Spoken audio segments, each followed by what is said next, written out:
Et du coup, on parlait de toutes ces croissances YouTube. Tu as aussi créé plusieurs business. Est-ce que tu peux un peu nous Ouais, bien expliquer sûr. comment ça s'est passé et quel business tu as aujourd'hui? Là, donc on a le premier business pardon, qu'on a créé au tout début, c'était la marque de vêtements Team Shape avec des accessoires, des tapis, des haltères, des e-books. Des programmes d'entraînement, prise de masse, perte de poids, retrouver la forme, etc.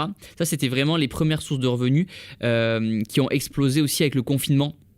En 2020, le jour où je me souviens où Emmanuel Macron a fait son discours à la télé, il a dit ferme-toi les salles de sport. Moi j'ai ma chaîne secondaire qui a vraiment explosé, qui va une chaîne secondaire que de sport à la maison pendant 15 minutes sans matériel, etc. qui a explosé, ainsi que la vente de tapis. On avait beaucoup de tapis de sport et là les gens, le sport à la maison, ça a explosé, le prix des haltères, de la fonte sur le bon coin, ça a explosé parce que tout le monde voulait s'équiper parce que ça, le sport était fermé.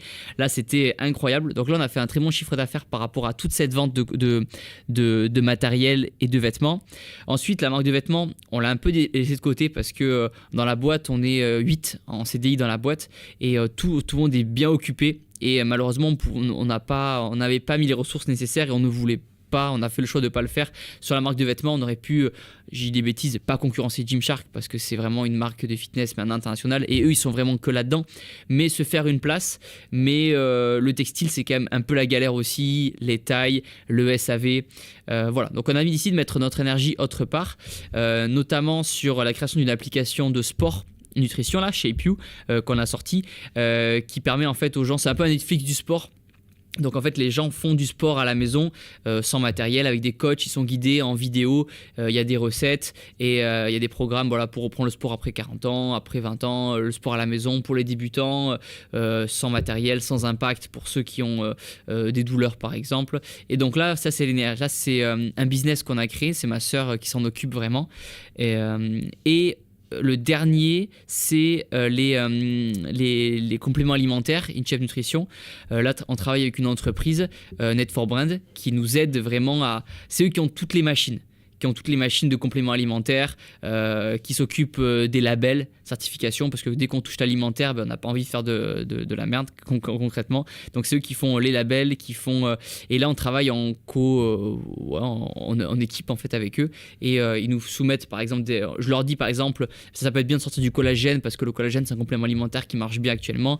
Hop, ils travaillent, ils reformulent, ils nous font une proposition, on goûte la saveur, la texture, les odeurs, si ça se mélange bien, et dès que ça c'est bon, on développe le packaging du produit et on le met en ligne sur le site.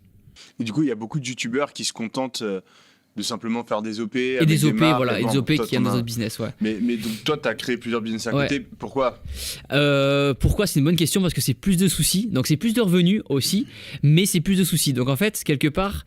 J'ai pu le faire, je pense, parce que je suis bien entouré, dans le sens où dans l'entreprise, comme je dis, on est 8 en CDI, donc il y a ma mère dans la boîte qui s'occupe de l'aspect vraiment fiscalité, compta, c'est elle qui s'occupe de toute cette partie-là, même plein d'autres trucs. En fait, comme c'est une TPE, vraiment, chacun touche un petit peu à tout. Il y a mon père qui est dans la boîte, mon père qui s'occupe, lui, de la partie placement de produits, commercial, négo, contrat, toute cette partie-là. Ma sœur, elle, qui s'occupe de la partie application.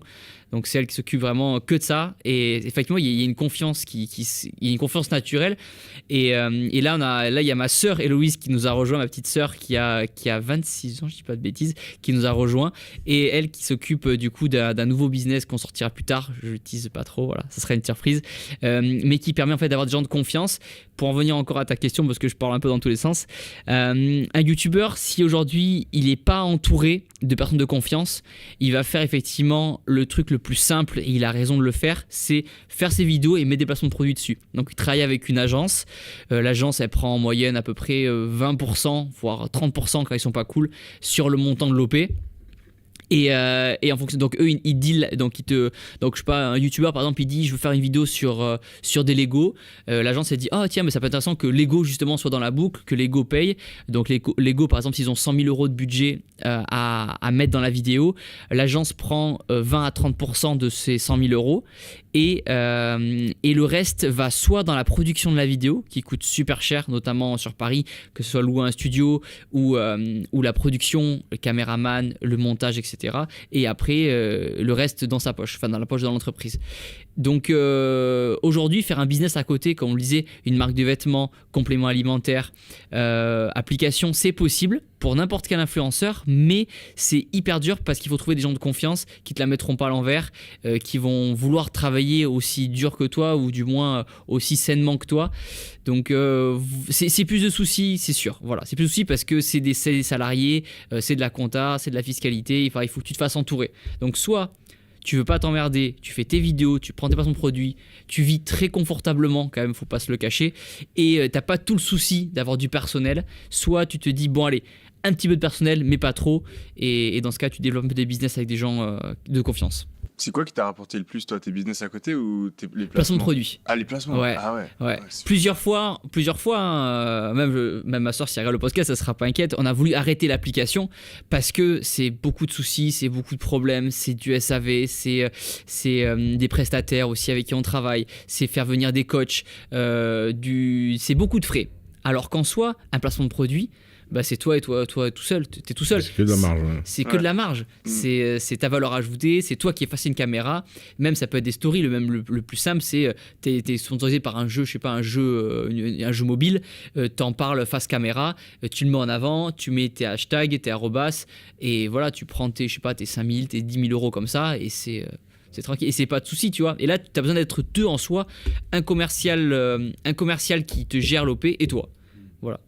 Et par exemple, pour les applications que tu as développées, tu as recruté une équipe de développeurs qui t'a construit le truc ou... On travaille avec une équipe de développeurs qui n'est pas salariée chez nous. On est vraiment, on a un deal entre nous, mais ils sont pas salariés chez nous parce que ça se fait comme ça en fait, tout simplement, et on voulait pas avoir encore plus de personnel à gérer, d'autant plus que eux travaillent à distance dans le nord de la France et à l'étranger. Donc ils nous ont amené leur savoir-faire, nous leur amènent nos compétences et notre communauté, et on travaille ensemble.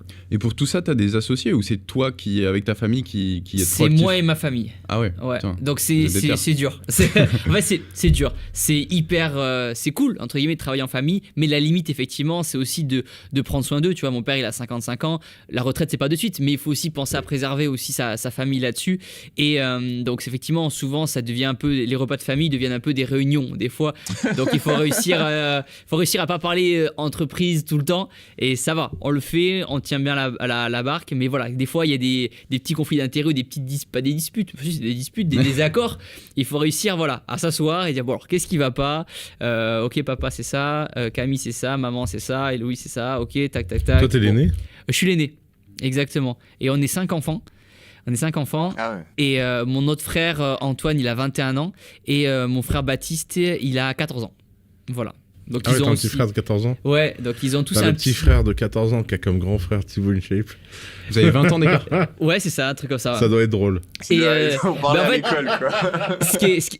c'est rigolo, et là où je trouve que mes frères sont très forts aussi, et mes frères et sœurs, c'est qu'ils ont réussi à tirer leur épingle du jeu et à faire, même si on travaille ensemble, ils ont aussi leur propre truc, tu vois, leur propre délire, et ils sont pas en disant ah Thibaut InShape c'est, enfin comment dire, à vivre aux dépens de moi quelque part. Ils sont pas comme ça du tout, et ils font leur truc, tu vois. Genre mon frère Baptiste, il est à fond dans la mode, mon deuxième frère pareil, il est à fond aussi dans la mode, dans d'autres trucs comme ça, et du coup, ça permet à chacun d'avoir son identité propre et pas d'être juste le frère de Thibaut InShape et de constamment, parce que je me mets à leur place, être rabâché, être comparé.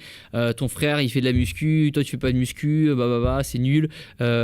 Tu fais des vidéos, je peux comprendre que pour eux, ça n'a pas dû être facile à l'école. Je pense que ça les a un peu renforcés quelque part. Ils ont réussi à en sortir plus fort. Parce qu'effectivement, ça peut être vu comme quelque chose de 100% positif, mais ils doivent, et c'est important pour eux aussi, d'exister par eux-mêmes. Et je leur souhaite avoir une carrière, avoir encore plus de réussite dans d'autres domaines, tu vois, de la mode, s'ils veulent se lancer dans la mode, que ça leur fasse plaisir. Mais vraiment qu'ils aient qu'ils fassent ce qu'ils aient envie et qu'ils réussissent, qu'ils soient épanouis.